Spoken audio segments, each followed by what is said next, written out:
I was hearing music.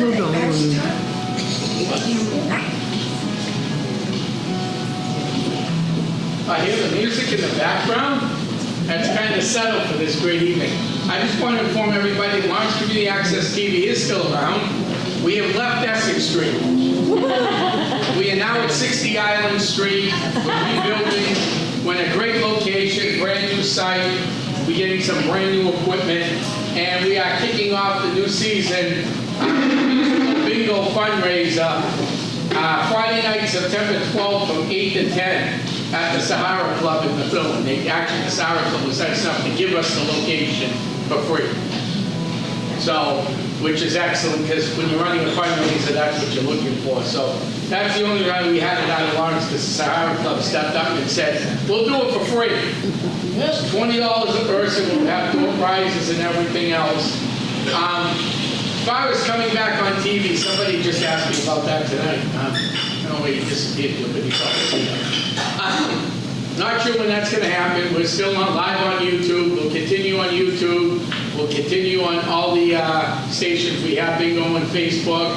We just finished the feast. So if you missed the Italian feast, if you did miss it, you might see some people walking around in church too. There were some people here that were at church that day that might have been on TV. Go to Lawrence Community Access TV's YouTube live page. And Friday night we were live, Saturday most of the day and all night we were live, and Sunday from the Mass all the way to the end we were live that night. So we'll continue to do everything we're doing. We do need some help, the fundraising and everything else to keep us going. But I hope to see everybody at the fundraising. Remember this, there's $850,000 that you gotta go find. Brenda, you're up. And remember this, you're still getting charged on your Xfinity and Verizon bill for the pay station.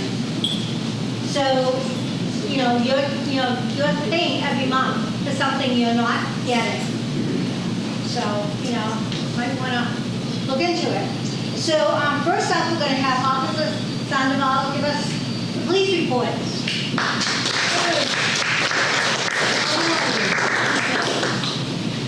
Good afternoon, everyone. Thank you, Brenda, for always including us in your meeting. As an agency, we always look forward not only to provide everyone with information, stats, numbers, but as an opportunity to engage the community as well. I put together a couple of highlights for the last couple of months, specifically for the South Lawrence West area. I'd like to start off with the numbers for calls for service between the months of June and until the end of August. That's 393 calls for service. Now that number encompasses all types of calls, past incidences, in progress types of incidences, category 1 crime statistics, so on and so forth. Anything that you could potentially possibly call the police department that we would respond to is included in this number. And I apologize, I didn't really introduce myself. Again, Officer Sandoval, please feel free to call me Mace. I am the Public Information Officer. I work directly under Chief Aguilar, so I'll be the officer coming to these meetings going forward. If you have any questions, concerns, insight, suggestion, I did bring business cards with me, so I'll have those available should you want them.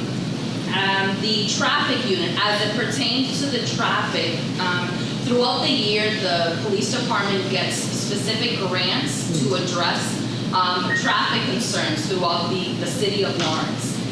In the summer months, we participated in conducting crosswalk enforcement, specifically in preparation for the new school year, making sure that motorists and pedestrians alike understand the rules of the road.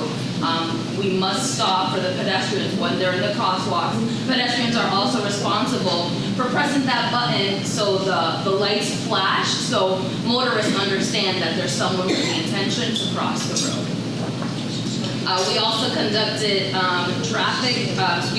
speeding enforcement at several top accident locations throughout the city. As it relates to this area, Councilor Infante put together a meeting with neighbors in the Everett Street area that had concerns for speeding and lack of stopping at the stop sign. So myself, the chief, and Lieutenant Olivieri, who leads the traffic enforcement unit, met with this group of neighbors that had these concerns and complaints. Now these are rough numbers because it depends on how the call is put up in our system, but roughly we had about 48 motor vehicle stops in the Everett Street area. Now again, that's for speeding or not stopping at the stop sign, maybe not using your blinker, maybe not stopping for a pedestrian. All of those traffic enforcements would fall under that category, that number of 48, more or less. Overall, in the South Lawrence West area for those months, 32. So give or take, just under 80 stops for those months. I'm not sure if you guys follow us on Facebook, but we also had a joint operation for the dirt bike enforcement. We in collaboration with the state police, Methuen, North Andover, it was all hands on deck. They came in, they allocated resources and assisted us in curbing what had the potential to be worse, right? That was a very busy weekend. We had the Italian feast scheduled, we had the Marajan scheduled, there was a couple of softball tournaments being held in the city as well. There was an event, private event that was being hosted, a religious group in the North Common. There was a lot of visitors all together throughout the whole weekend. So through surveillance and intelligence, monitoring social media, we found out that these clandestine groups were attempting to have a takeover or rerun the city is what they labeled it, coming into the city of Lawrence with the dirt bikes. So we proactively put a group together with the other agencies, and the main goal here was to make sure that these large groups did not congregate, right? If you remember, maybe about a month ago, there was an incident in Boston where hundreds of dirt bikes, e-bikes, ATVs, bicycles just took over the downtown area, the tunnels. So our intent here was to prevent them from becoming larger groups, right?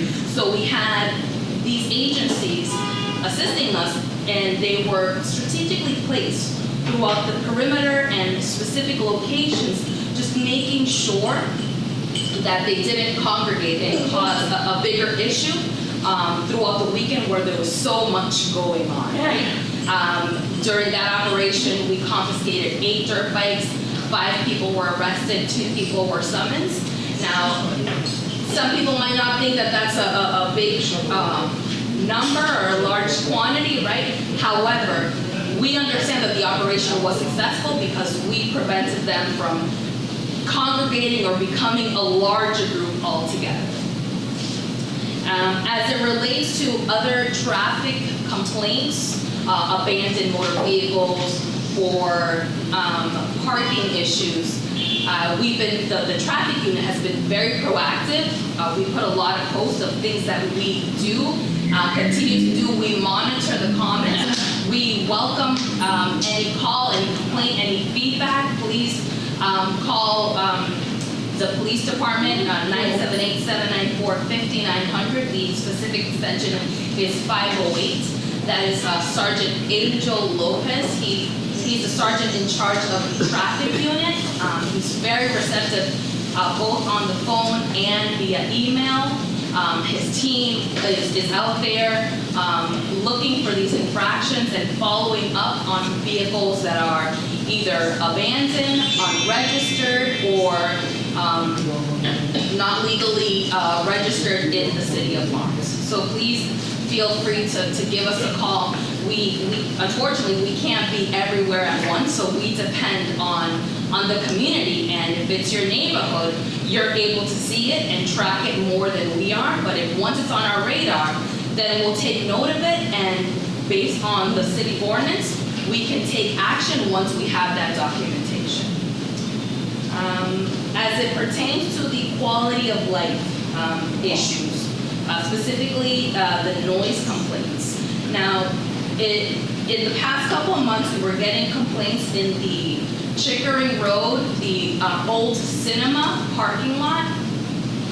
That location has since been blocked off. So no vehicles, no gatherings are able to access that lot because it has been blocked off from all areas. So that has not been a problem since it was blocked off. Now, as it pertains to the industrial park, I particularly live in the north side of Lawrence, so I can hear it across the river. So we know it's a problem. Now, due to the multiple businesses that are in that area in the industrial park, it's not feasible to have them block off the parking lot. There's 3 access points, and these businesses run at different hours. There's multiple people that have access, so it's not feasible to request them to block it off. But we are considering other options, cameras in the area and whatnot. Again, call volume permitting, patrol does the best they can to proactively send a cruiser up there to have a presence. So no congregating is permitted. However, if that cruiser that's sent needs to be pulled for an emergency call or just a regular call for service, then that's an opening there, but we try to be very proactive as it pertains to mitigating, the issue in the industrial park area. Now, in the last couple of months, 13 noise calls have been logged for that specific area of the industrial parks. Altogether for the area, 66 noise calls. For the homeless issue, specifically in this area, Cumberland Farms has been the only concern that has been highlighted to us, and those individuals have been identified and have been trespassed, so we are aware of the situation there. A couple of updates that I'd like to highlight. I personally had my first walkthrough of the new building, the new police station, and I can't even put into words what I felt walking. I mean, the walls are barely up, there's no paint or anything, but just what I envisioned that space being for us is amazing. We are so excited. I can't wait. It's going to be a sight to see, a long time coming. We're going to have so much space, and I know our officers are going to be very happy to have that new home. So hopefully once it's up and running and we can welcome the public, you guys will be as excited as we are and as proud of that space as I know we will be as well. We have 8 recruits in the academy currently. They are in the Lowell Police Academy. They will be graduating mid-October, more or less. They have pretty much overcome most obstacles that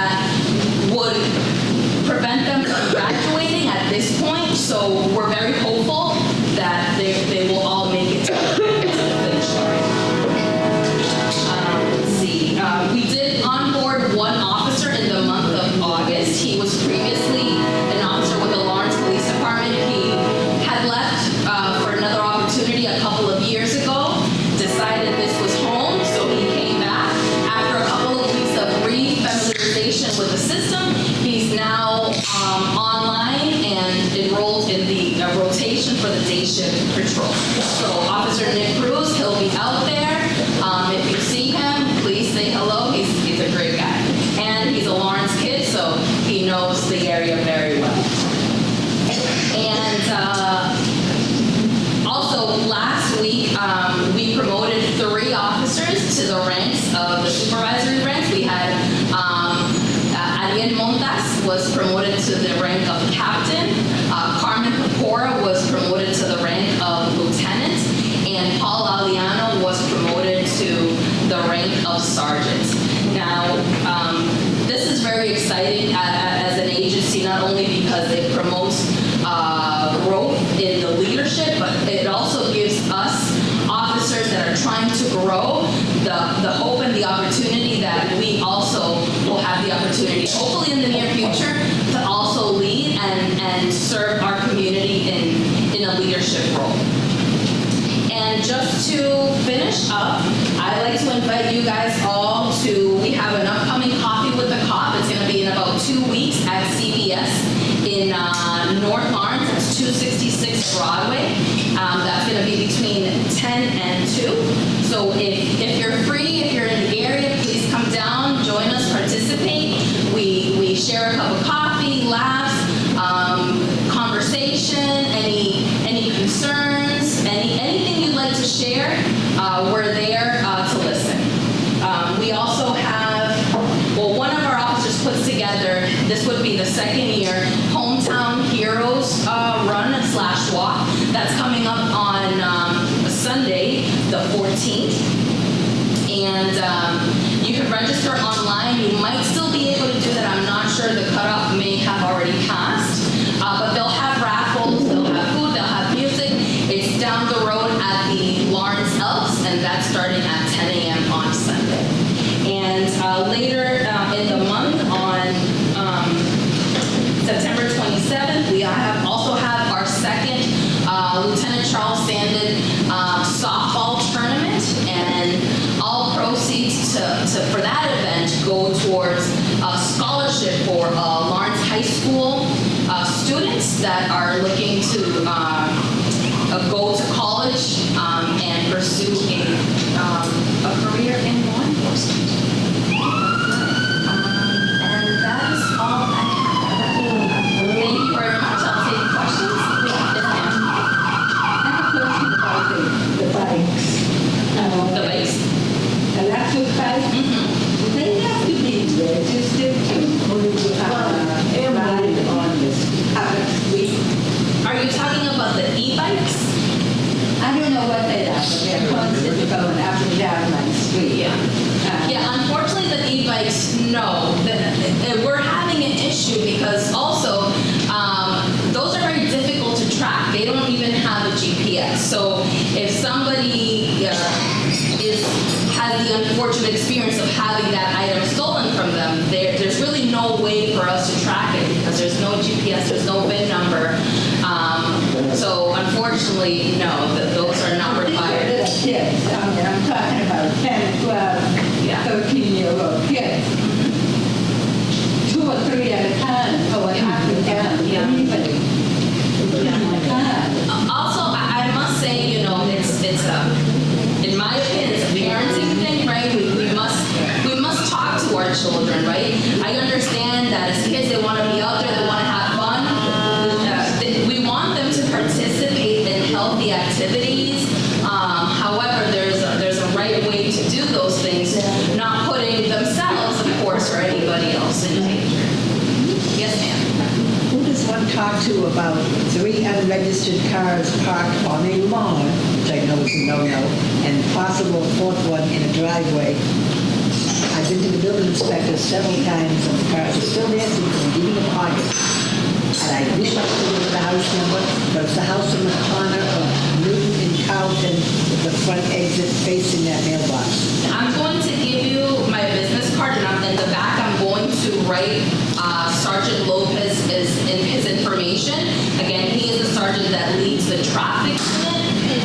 He's very receptive on both email and phone, so they can follow up on that. And the second question question is, the young unfortunate homeless lady who sits on Walgreens and the dollar store across the street.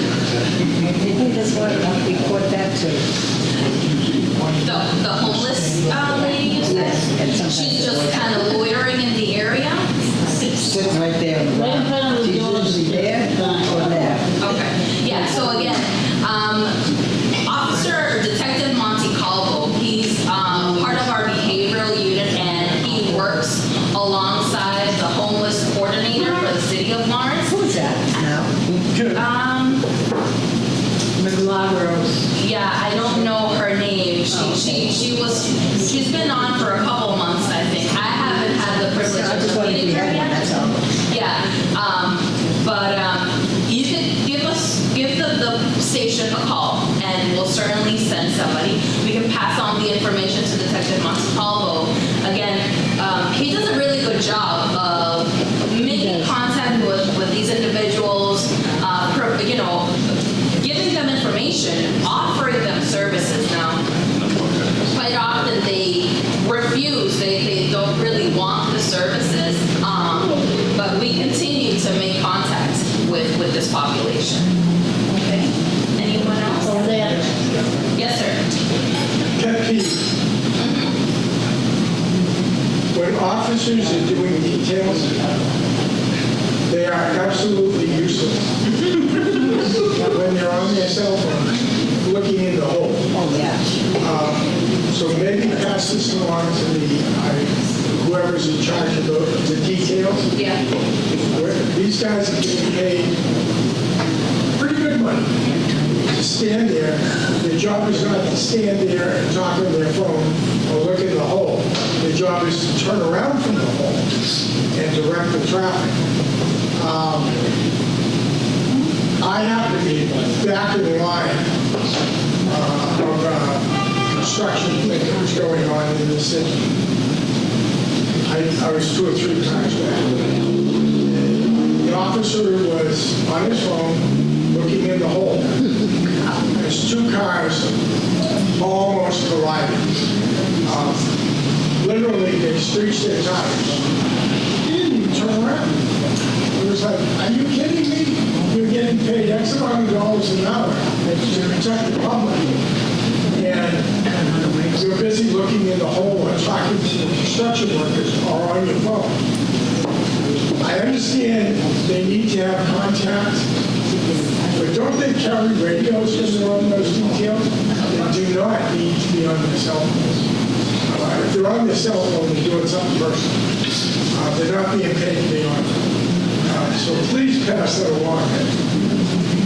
Those officers are putting the public at risk by not doing their job. Believe it or not, sir, this is something that we continuously reiterate on a regular basis to the officers working road details. Not just because it's for the perception of like, you're not paying attention, you're not doing your job. Your own safety. I mean, if you're not paying attention, heads up, head on a swivel, right?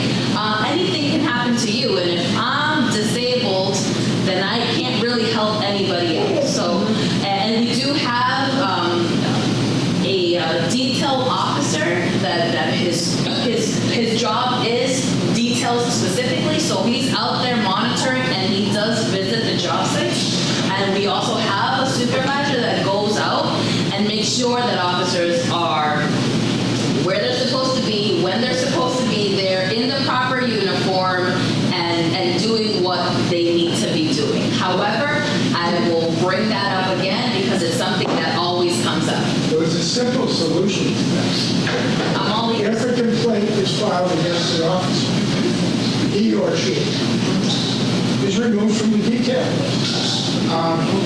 And they're removed for a significant amount of time. I mean, you guys work in a shift environment, and so you're off X amount of days, you're in a place to be. That's how they make their extra money. I mean, if you look at what's being paid out to police officers, you can tell when you have a police officer making more money than a lieutenant or a captain, you know he or she's been doing a lot of detail. But I mean, if you want to drive it home, the simplest way to drive it home is you take away the price and you penalize them for 3 or 6 months on details. And they'll finally get you that. They'll finally get the message. Yeah, I will certainly pass on that information. Again, it's something that comes up quite frequently. We're out there driving, I see it all the time. But again, I would bring it to the attention of the detail officer and the officer that oversees that division, so they can continue to drive that message home. Yes, ma'am. The road race that's happening up there Sunday? Yes. Where's everybody gonna park? Because when they had the first one, there were so many people, like, Yeah, that was quite large. I Yes. remember down on Mary Mack Street. yeah. Yeah. So I'm just curious where we're gonna park for that. That information, I don't have it on hand. However, I will contact the detective that is organizing that to see if he has that incorporated into logistics. I certainly hope that he does, because if he's expecting, such a large number as he did last year, I'm hoping that he planned for that. Yeah, I mean, there was a lot of people there last year. Sorry, I'm trying to write these things down as I'm taking questions. I don't want to forget anything.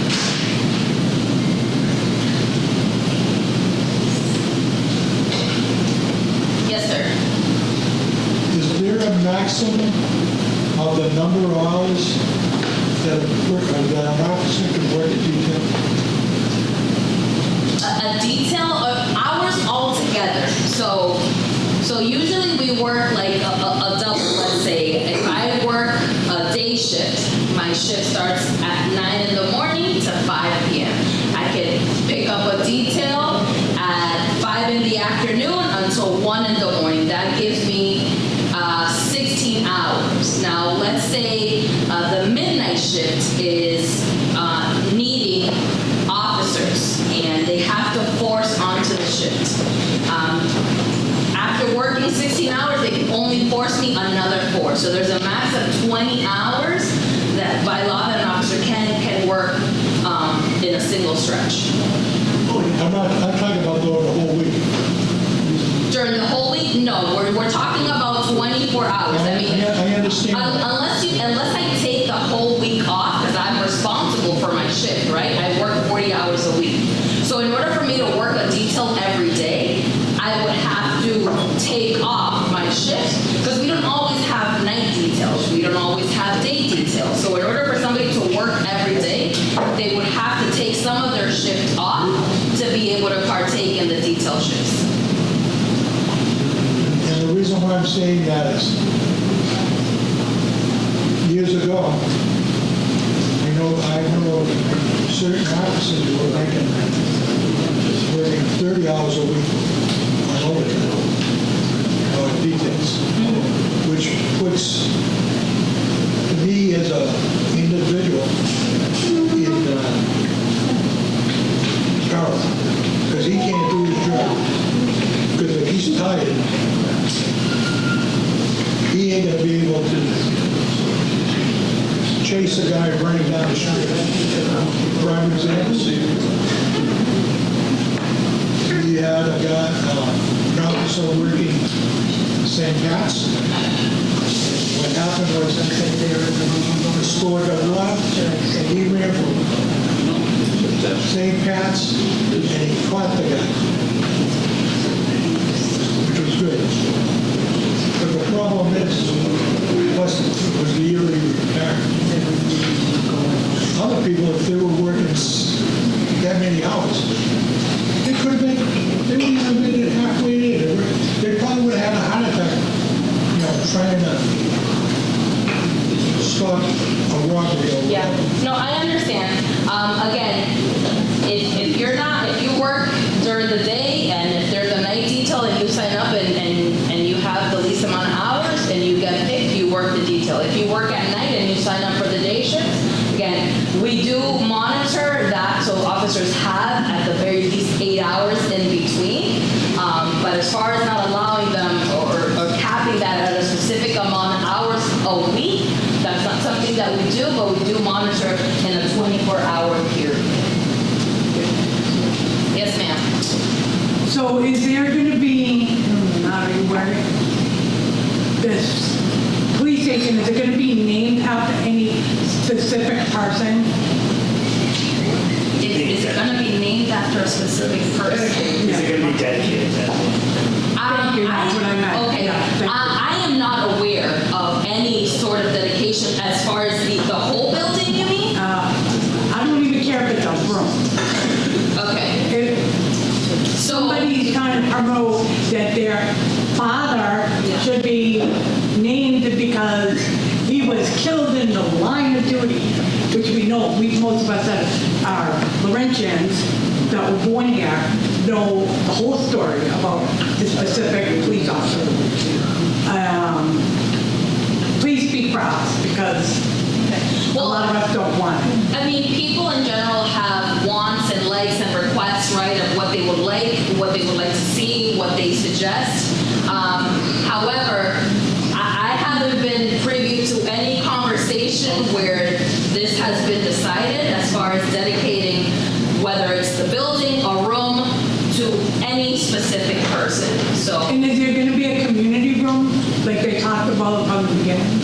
that is part of the logistics. As of right now, I believe we still have it. As soon as, if I recall correctly, when I've only been to one walkthrough, and so once you walk into the front lobby, it'll be to your right. That'll be a community room or community space. Maybe we're seeing the wrong, maybe I'm saying the wrong.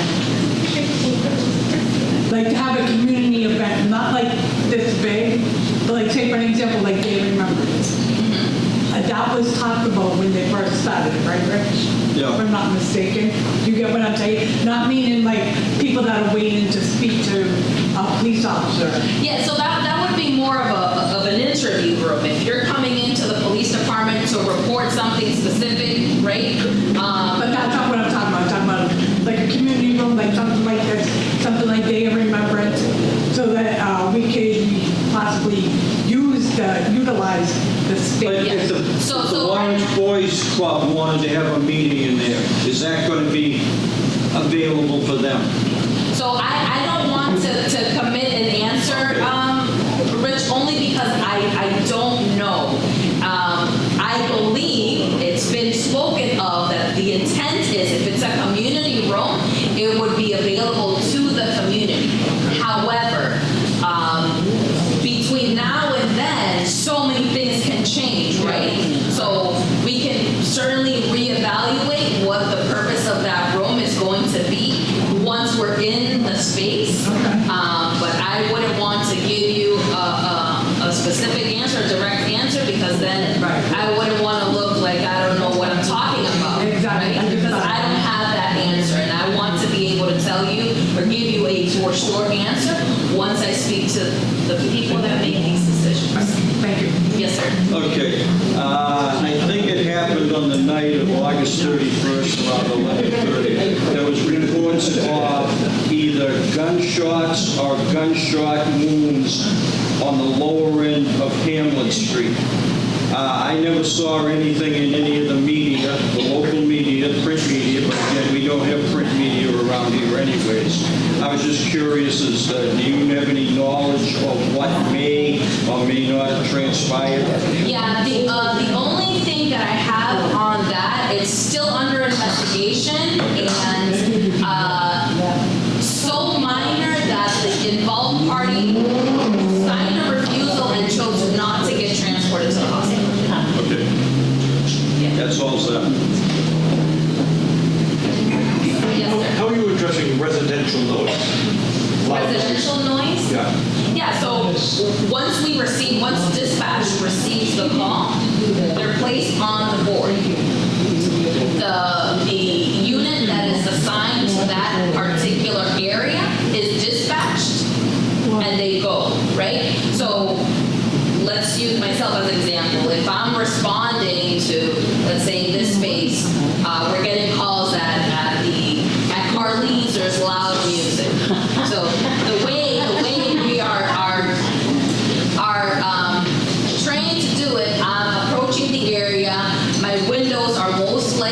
down, I'm seeing, I'm evaluating the level, right? Can I hear it from blocks away? Can I not?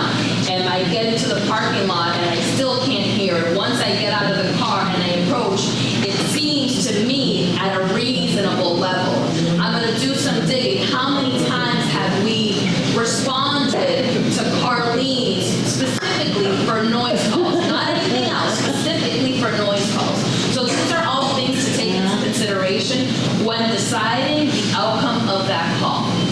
So now again, we have discretion. If I'm 2 blocks away and I can hear the music, more likely than not, I'm going to incline on a citation because 2 blocks away is completely unreasonable, right? But if I'm coming and I'm parking and I still can't hear anything, once I get out of the car, well, okay, I hear something. And I look in the system, well, we actually have never been here. I'm gonna come in, I'm gonna have a conversation, you know, what's going on, you know, we received a call, oh, we're celebrating X, Y, and Z. Okay, well, please, you know, just so you're aware, someone in the vicinity is calling for the noise. Please keep it down. We don't tell you, like, hey, you gotta shut it down, again, unless it's something completely unreasonable. We have 3 options, right? We give you a verbal warning, we give you a written citation, or we can take somebody into custody for holder of disorderly household. Again, that's the most extreme measure, but it's not something that we shy away from because, again, it happens. We have problem areas where we respond constantly for the same issue, which is why we encourage officers and dispatch, when dispatching anyone to a specific address, hey, by the way, we have responded, you know, 5 times in the last month for the noise complaint. You reduced siren one, didn't you? No, because if it's only a noise complaint, that is not an emergency call, right? So we are approaching at the normal speed of traffic. Now, if as I'm on my way there and dispatch updates me, hey, by the way, there is now a fight at this location and they may have weapons or there's an injury or whatnot, then I might update my response and utilize my lights or sirens. But that, just for the noise itself, does not dictate that we go respond lights and sirens. If they don't hear you coming. Correct, they do not hear us. Would you yourself consider a pressure washer going on from 10 o'clock at night till midnight at the end of the driveway and half the machine on the public sidewalk, pressure detailing cars of noise intrusion, you can hear them 2 houses down with the windows closed? Detailing cars, but if you're working on a car, you shouldn't be doing that either. I know that. So certainly give us a call. That's Numerous a times. city ordinance violation They have there. showed up, and I've been downtown 5 times. They still have the sandwich sign on the sidewalk, which is a no-no, and they're still detailing cars at that hour of the night. What address is that in?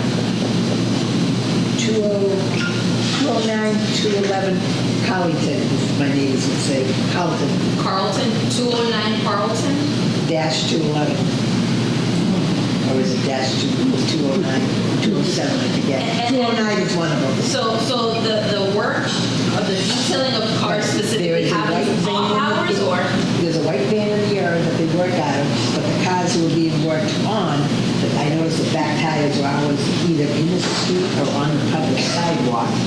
And the A-frame detailing business sign is on the sidewalk, and it's been on the sidewalk since the first week of August.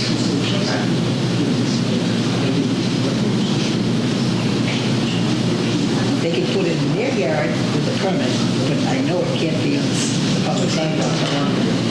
The noise and the pressure washer. I'm a retired house painter, and I know what a pressure washer sounds like.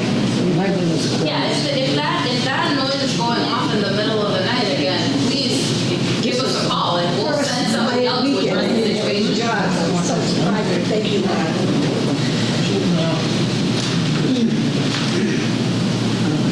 If I sit through the night, that's what. I get stuck. Well, thank thank you for your time, like I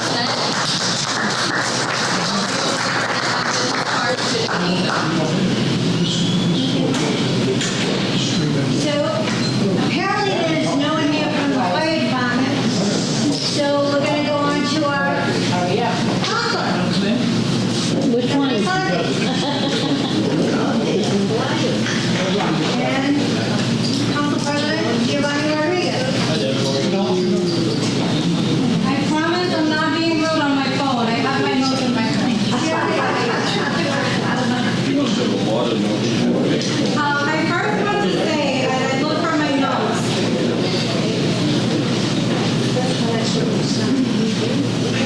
I'm gonna be, you guys know when I'm standing in front of you, I try to keep it as real as I can. I'm very disappointed to not see the fire department here tonight. There are rumors out there, I can't confirm or deny, but there are rumors out there that the administration has ordered the police chief and fire chief to not attend neighborhood meetings for political reasons.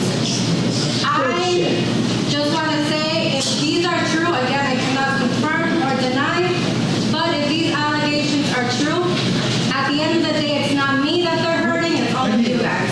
So, I just want to start off with that. I also want to get into, I've been getting a lot of concerns regarding Hamlet Street. Obviously, the school year has started. Hamlet Street has once again become a traffic nightmare. I have been in constant communication with Captain Jay Cirillo and the officer in charge of all the school resource officers to help handle that situation. It has not been perfect. There's still things that we're still trying to work on.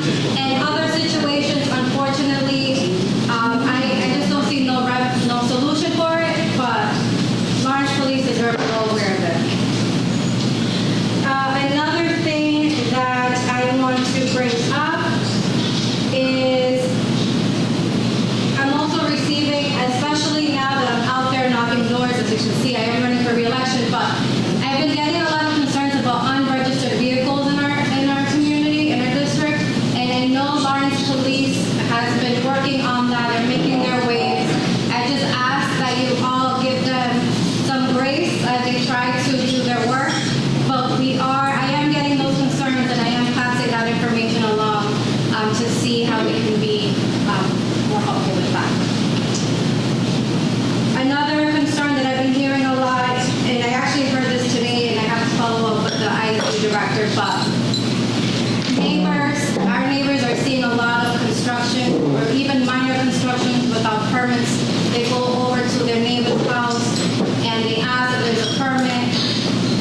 More likely than not, the answer that they're receiving is a no, so I'm going to be following up with the ISD director to ensure that our processes and ordinances are being followed within our city.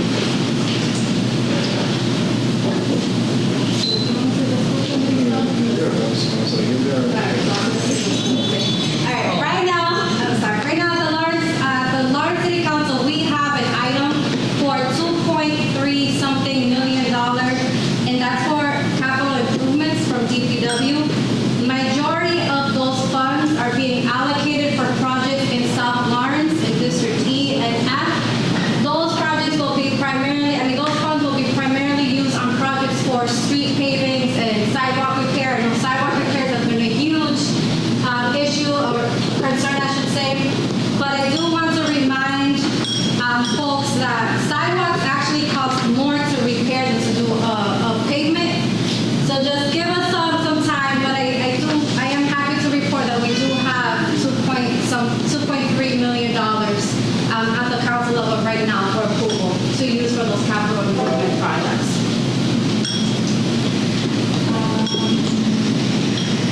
Another concern that I've been getting, and I actually just spoke with the chief about this week, with the police chief, Beacon Avenue, the double-sided parking. I've been getting concerns from Diamond Springs. I don't know if any of you have family members at Diamond Springs, but there's been issues with ambulances trying to get through.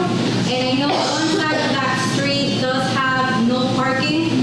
Unfortunately, what's happening is that's not being enforced. So that's something before, and I do want to say this, it has been brought up before, but nothing was done with it. And I spoke with the new chief again about this. Well, the first time, I'm saying against the police department, but first time I speak with the new chief about this situation. And I do have to say the conversation was a lot more positive. So I'm hopeful that something's going to be done in that area.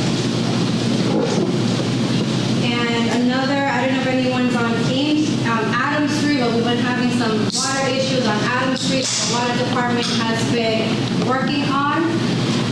And then aside from that, it's the usual noise complaints, speeding, and all of that has been, as I get them, I triage it to the appropriate personnel and departments so they can hopefully take care of it in a timely manner. And if they don't, please let me know, because I'm not everywhere. Concerning the permits, if memory serves me right, if whatever you do is usually they have to grab a permit. If somebody has a permit, aren't they required to post it on a window or door facing the street? Yes. So therefore, John Q. Public would know if there's a permit moving up? Yes. Okay. Any other questions or concerns for me? All right. Let me just one last statement. I know we have other candidates here, so I just want to use this time right now. I want to say thank you. It's going to be 4 years in December that I have served District E as a city councilor. I know I'm not a perfect city councilor, but I know that I do try my best in serving our community. And I hope to continue serving this community, and I hope to have your support September 16th, next Tuesday, and also on November 4th. Thank you.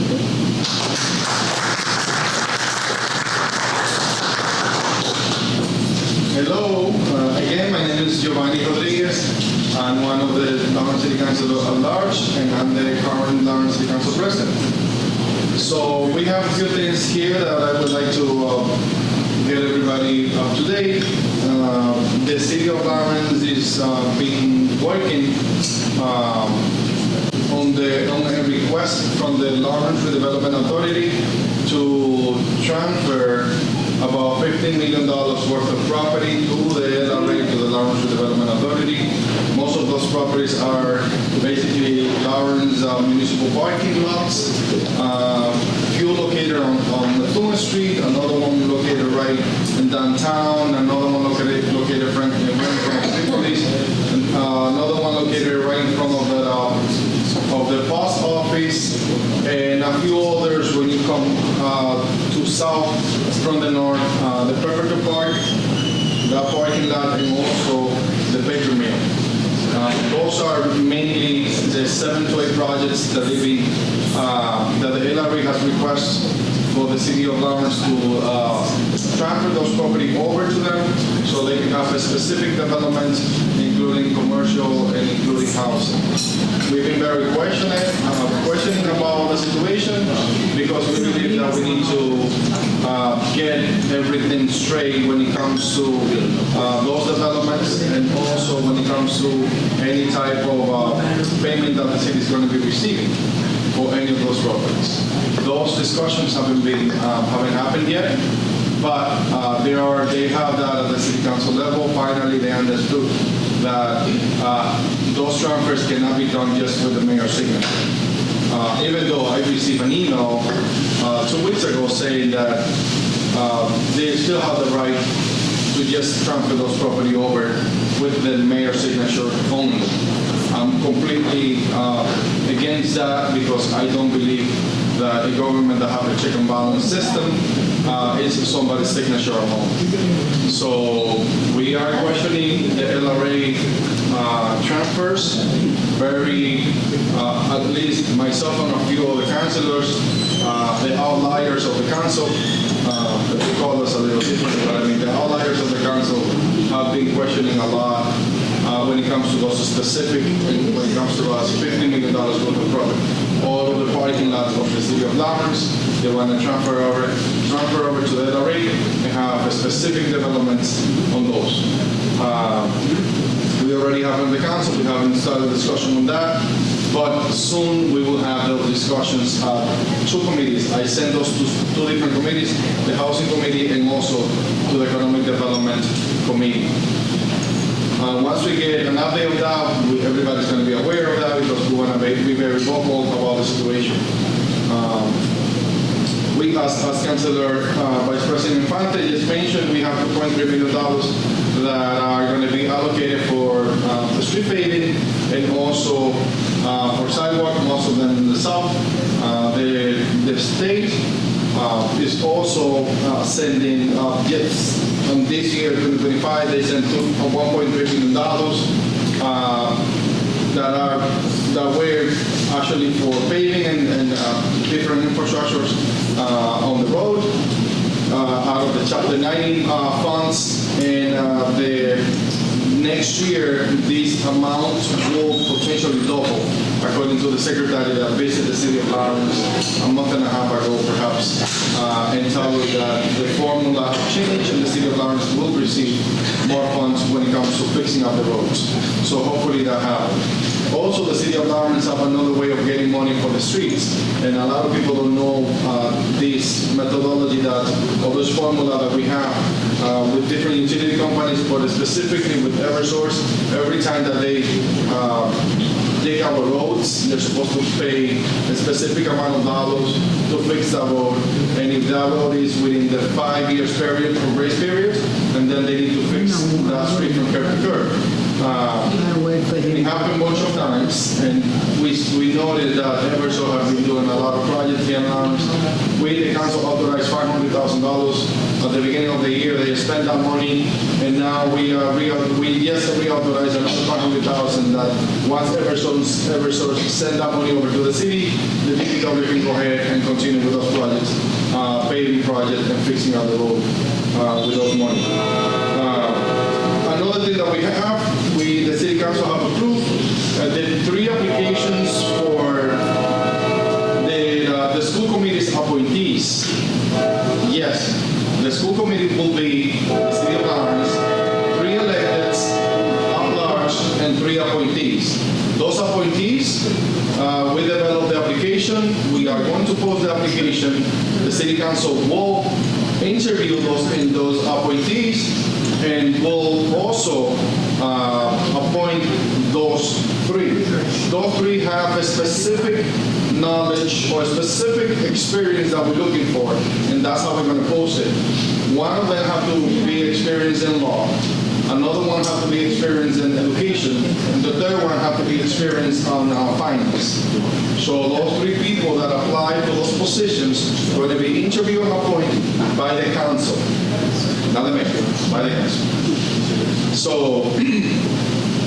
So we also have at the city council, we have the staffing grant.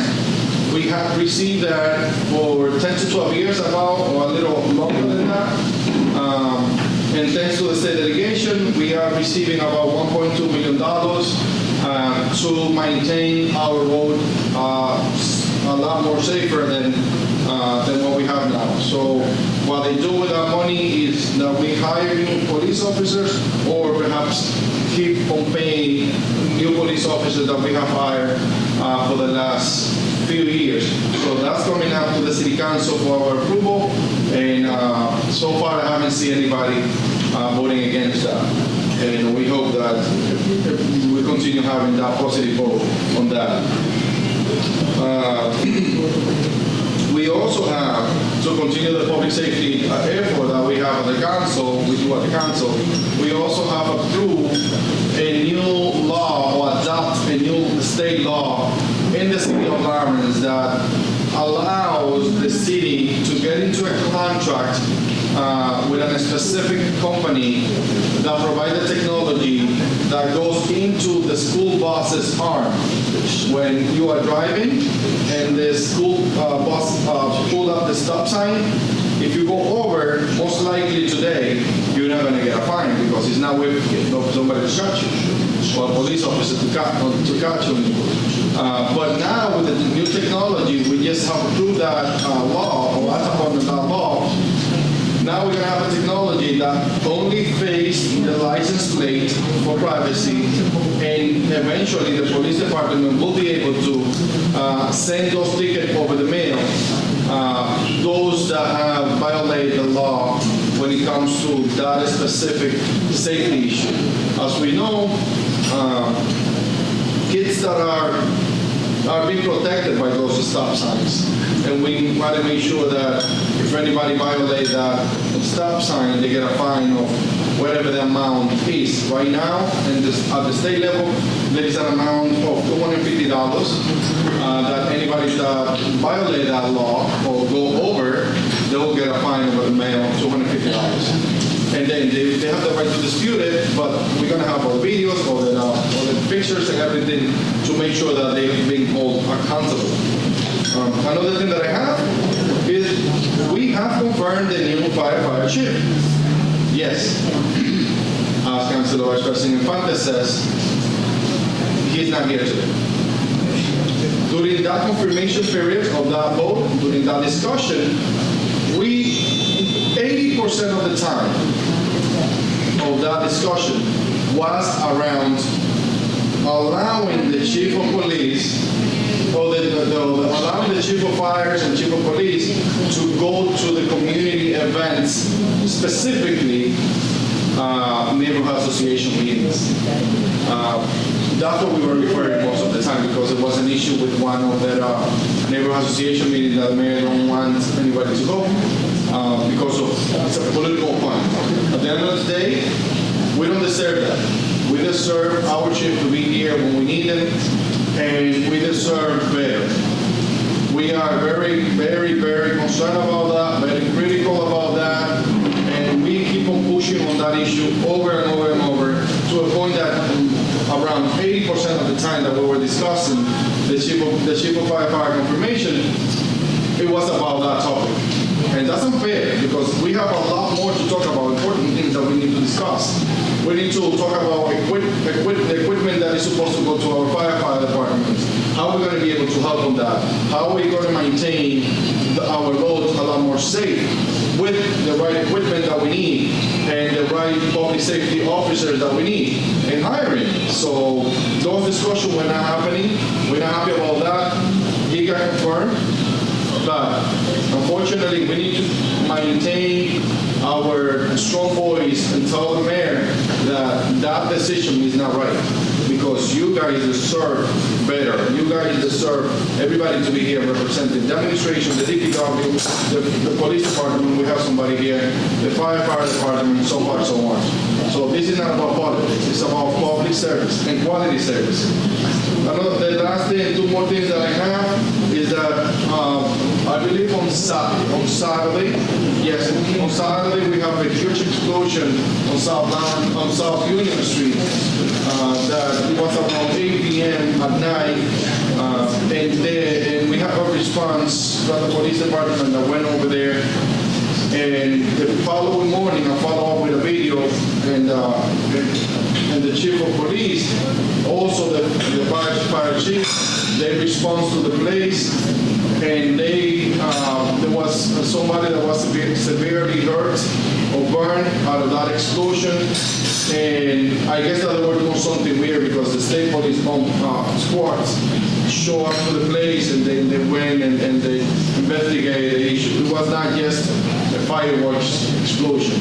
It was something more. Somebody was doing something that was not supposed to do. But it was extremely loud. And we're glad that they respond. They did the work that they need to do. And we want to keep everybody informed. If you see something, say something. I received a phone call. We were able to get in touch with the police department, the fire, and don't be afraid. We take over the conversation if you guys don't want to give out your name, and we're there for that. The last thing that I want to bring it up, we have a family event that is happening on this Saturday coming up from 1 to 7. We invite you all to go to that event. And it's happening in downtown from 1 to 7. We're going to be closing down portions of Exit Street. They're going to have a Michael Jackson impersonator and games for kids, DJs, and it's supposed to be a really good time. It's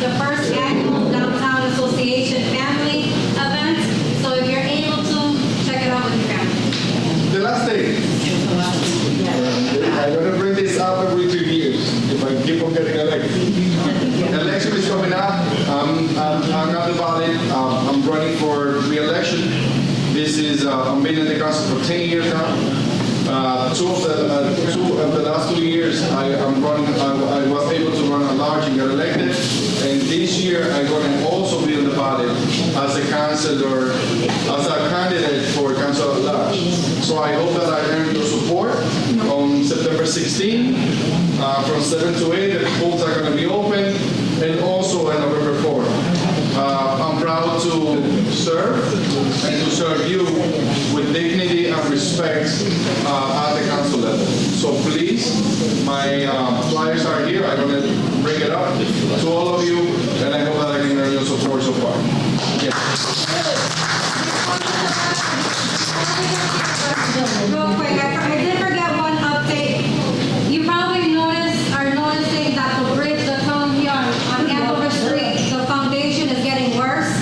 I did bring this up to our state senator, Pablo Payano. I was looking at the plaque that's there and noticed the only names on the plaque was the governor at the time and the DPW director at the time, no mayor or anything. So I'm assuming this was primarily a state project. I don't know. But I sent some photos, and Ms. Hoffman's going to be looking into this. I don't know how long it would take. It's a big, bridge and tunnel. But just to give you guys an update, I can send that over to the state. Questions? One more thing. And another thing, I confirmed with our amazing president of the neighborhood association that our public safety chiefs did receive an email on August 15th, and they were verbally reminded of this meeting last Tuesday during the city council meeting. So I'm just going to keep it at that. Yes, we did that.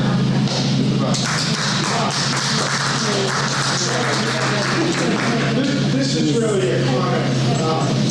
We have in this city 3 city councilors in Ireland to vote in, which means in our association, if you recall the last meeting and previous meetings, only one of those people have never shown up at that. So you really ought to consider who the other 2 council at large who are running for re-election, and whether you really want them to represent you.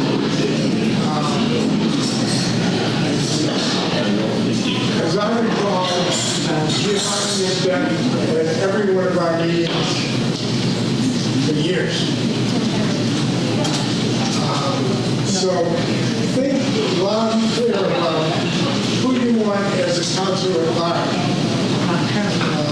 to represent you, because certainly the other 2 who are running for re-election are not represented. I don't even think they're out of function.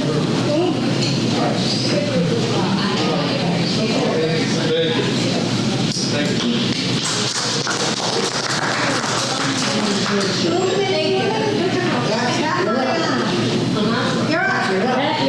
You're up. Introduce the candidates. Let's stay right here. That's fine. Go ahead.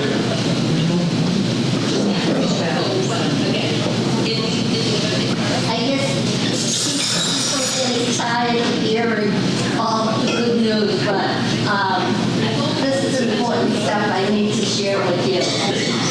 This summer was an incredibly busy time for our facilities department. Along with the opening of the Oliver and Lady, the following projects were undertaken and completed by our staff. 588 windows were replaced at the old high school. Most of those windows dated to 1984. LED lights were installed in 9 schools. The Tarrant School had a much-needed kitchen renovation. And with the opening of the new schools, 8 buildings had to be moved and students returned to the new school.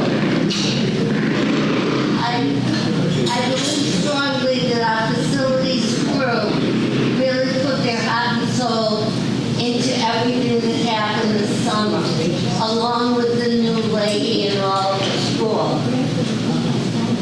On August 12th, the ribbon cutting was held at the Oliver School. To say the school is fantastic is an understatement. If you haven't had the opportunity to go see the Oliver, stay tuned for an open house and you'll be able to go through and tour the whole school. On August 18th, and this is my special one, the Leahy School was open, and we cut the ribbon at the Leahy.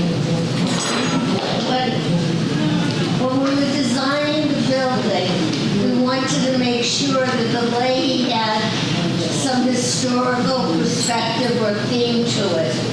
And as you tour that school, you'll notice that much of the outside facade that could be removed was installed within the building.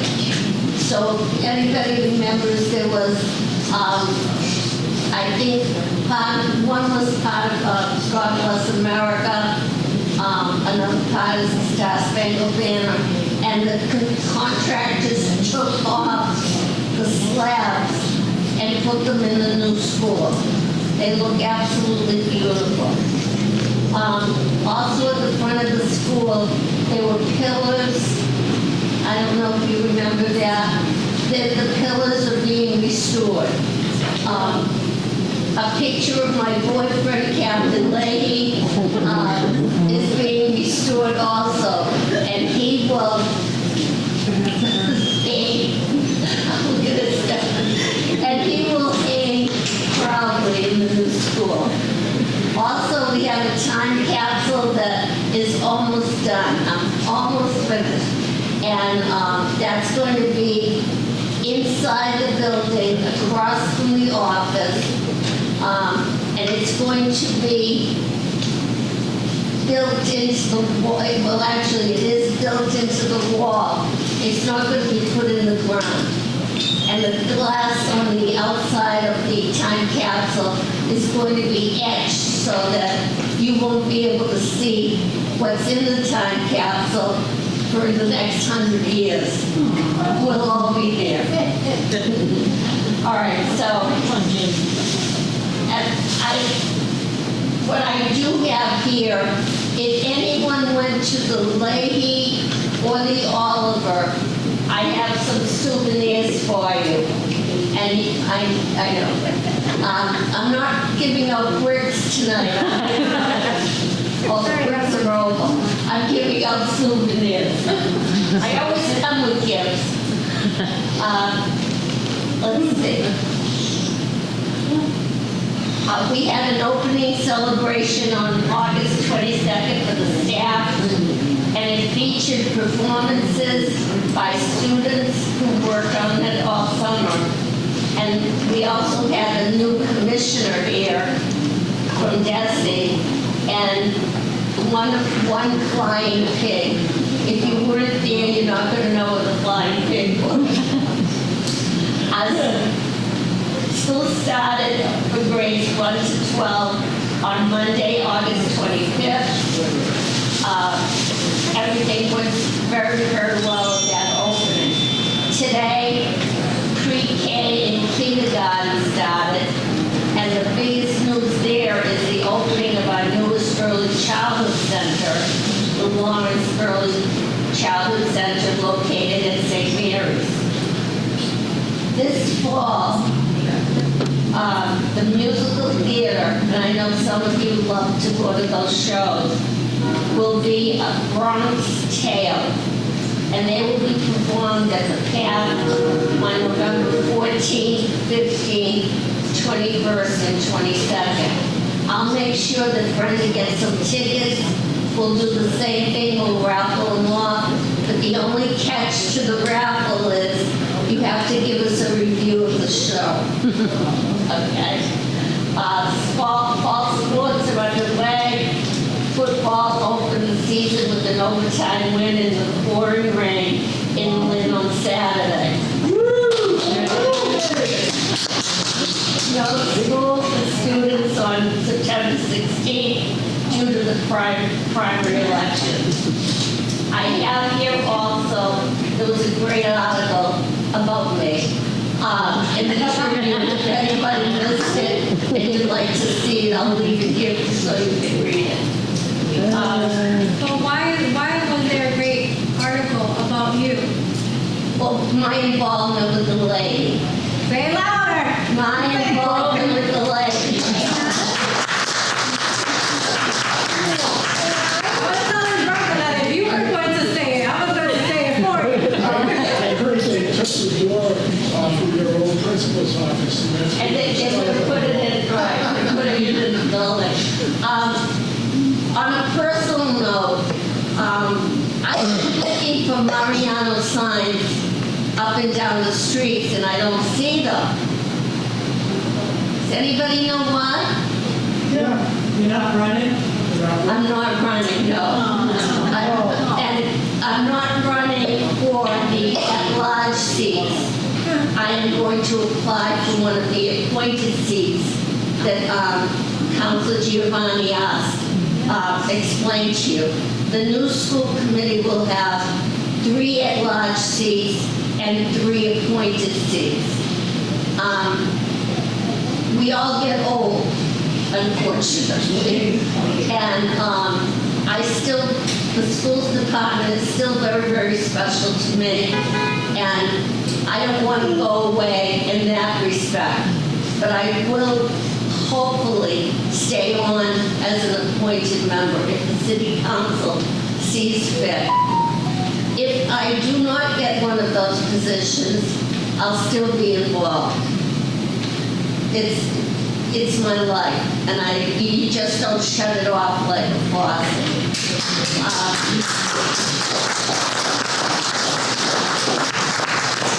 I don't want to cry, but when I talk to Brenda, I have to thank this group, because this is the group that has supported me for 6 terms, 6.5 terms. So I've been on the school committee for 13 years, along with the LAE. But the school committee and being part of the schools is very, very important to me. So I may not be in this position, but hopefully I'll be in that position. So just keep your fingers crossed that the city council sees that I deserve one of those.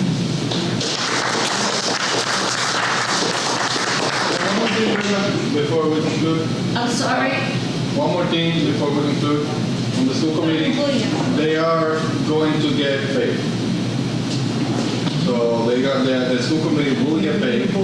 We are working on the compensation package that they are going to be getting some stipends. We haven't finished yet. We're discussing the terms, but they are going to get paid. You mean I've done this all this year?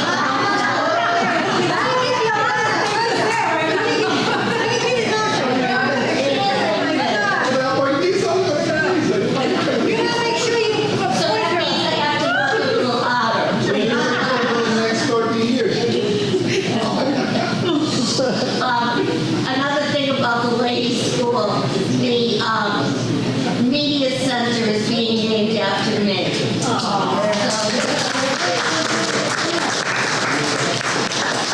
going to be a ceremony.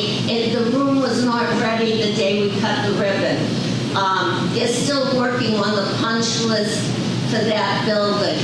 So I'll let you know when the ceremony is going to take place. Anybody can come, so I'm inviting all of you as my friends from South Lawrence West to please come and celebrate with me and my family. Let's see. I do deserve that. The gifts. Anybody going to the lady or okay, make sure you see me. I have stuff for you. Lady or Oliver. I brought the little baggies that the people got that day. And I think that's about it, unless you have some questions. Thank you. Thank you. Candidates here, so I'm going to introduce them. I'm going to say a few words. First, we're running Council at Large, Nelson You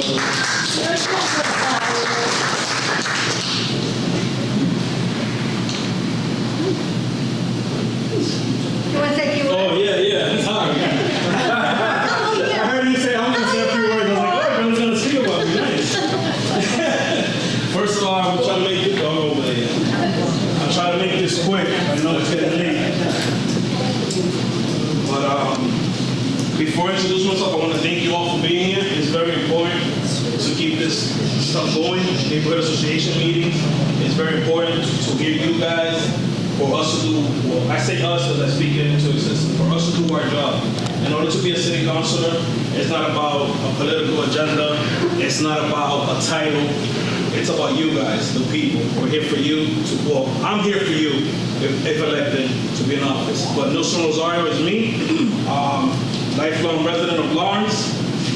I'm an educator for many years, and I'm looking to be the people's voice, driven by passion, trust, and a desire for change. I aim to promote growth for everyone, support our youth, and ensure that every resident's opinion is heard. That's my mission statement. I'm really doing this from the heart. I really believe that we can grow our community and do a lot of things. I'm just trying to be a new, independent voice and do what's right for our city. And I'll end it because it's getting late. Not only I went to the lady, but I was the assistant principal for one day in second grade. Because I sold 373 chocolate bars. And I remember that because I lost it to one tester by 2 chocolate bars and he was the principal.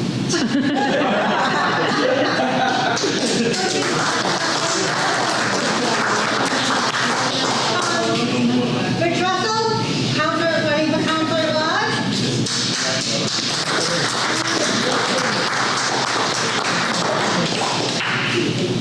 I can squeeze a lot into 2.5 minutes, as several of the councilors know.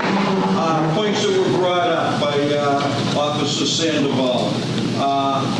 Unregistered cars, let's stretch it. Let's go to out-of-state cars. Bring back the plate readers for the police department. Remove the 30-day restriction that Councilor LaPlante put on the retention of that information. That's one thing I'd like to see as a councilor. Second thing, I'd like to find out on the agendas, because I go there all the time. I see funds being transferred from one account to another account. Why is it being, where's the money coming from in this account? What account specifically is it? And what is the money going to be wasted on in the other account? That's the other thing. That's number 2. Number 3, I would like to find out how well various city appointees, they come down from the mayor's office, how well they match up to the job skill set that is listed on the resumes. Let's see. Okay, now, for November 16th, it's going to be partly cloudy. It's going to be 53 degrees at 7 a.m. and 62 degrees at... November 16th. November, September, what difference does it make? It's got a 20% chance of rain. Now, the last thing, now I want to show of hands on this. How many of you remember Smokey the Bear ads on TV? Okay? Oh, okay, we all know. Let's change, you know, how it went. Only you can prevent forest fires. Let's change it to fit Lawrence. Only you on election day can prevent stupid politicians. Jessica Ramirez, running for school committee. Good evening, Jessica Ramirez. I am your candidate for the Lawrence School Committee. I am running for one of the elected seats. I am a mother of 3 and a homeowner in this community. Understanding that I will be raising my children for the next 30 years until I pay the house off in this community. Hopefully they won't be living for 30 years. Yeah. How likely for it right now? So I'm currently, I'm an employee of the Mass General Program System. I'm managing a $165 million budget. I have experience in operations and strategic planning. As you know, we have a new structure, and we need to reinforce the voice. We need to reinforce our committee. This is for my children. It's for those friends that I have in the education system, and it's for the students of our community. So I hope I can count on your support. I am keeping it short. I will give you my card, have you guys give me a call. We can have a one-on-one conversation. It's been a long night, and we still have one more candidate, so I will leave it at that.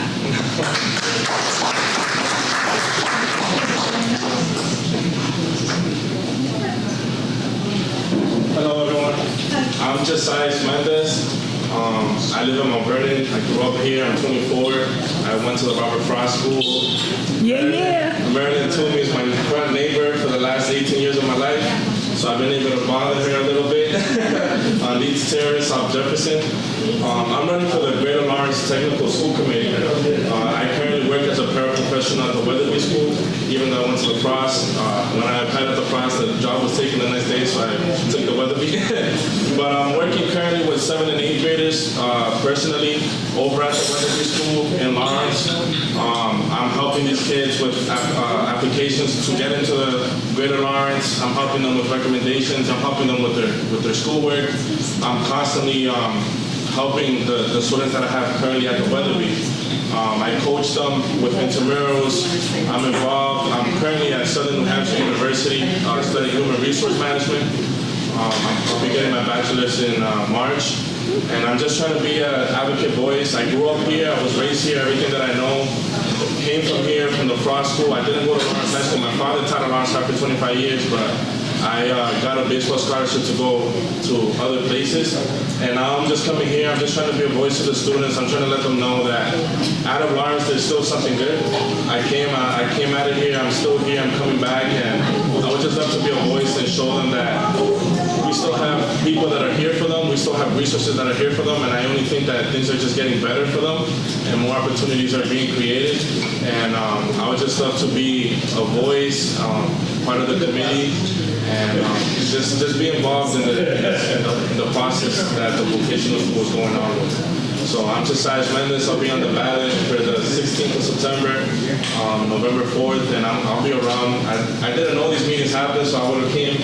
But I'll be around for these meetings now because I live in Mount Vernon here. I'm down the street. So I'll see you guys around and I'll be able to speak with everyone. Okay.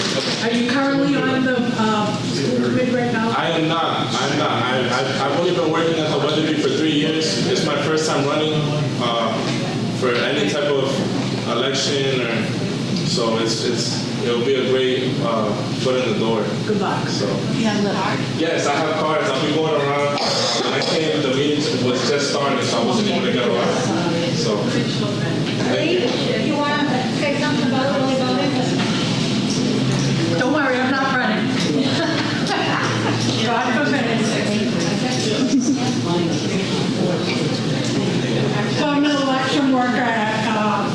Just want everybody to know there's early elections all week. Tomorrow's till 7 p.m. Wednesday and Thursday till 4:30, and Fridays till 1 o'clock. And then on the 16th, like everybody has mentioned. And the early voting is in the city chamber on the first floor.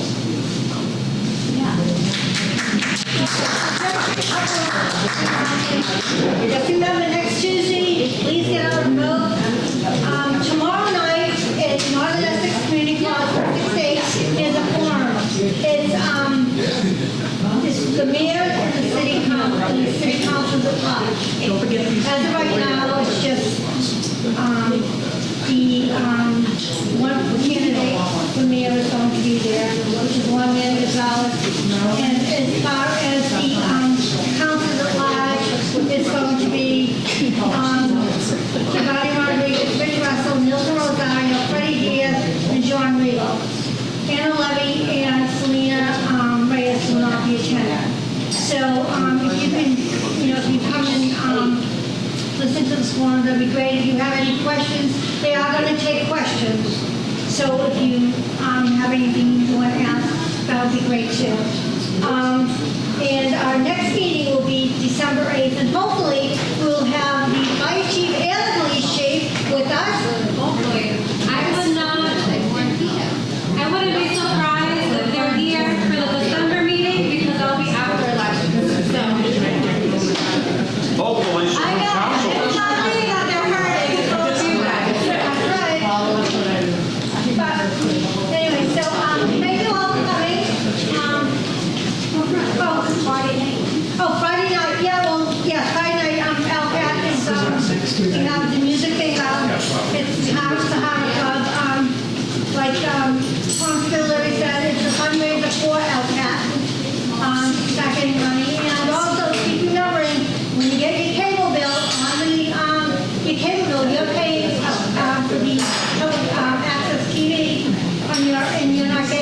it's almost $40 for that fee now. How much? Almost $40 for that broadcasting fee. For cable? Yep. For which one? Verizon?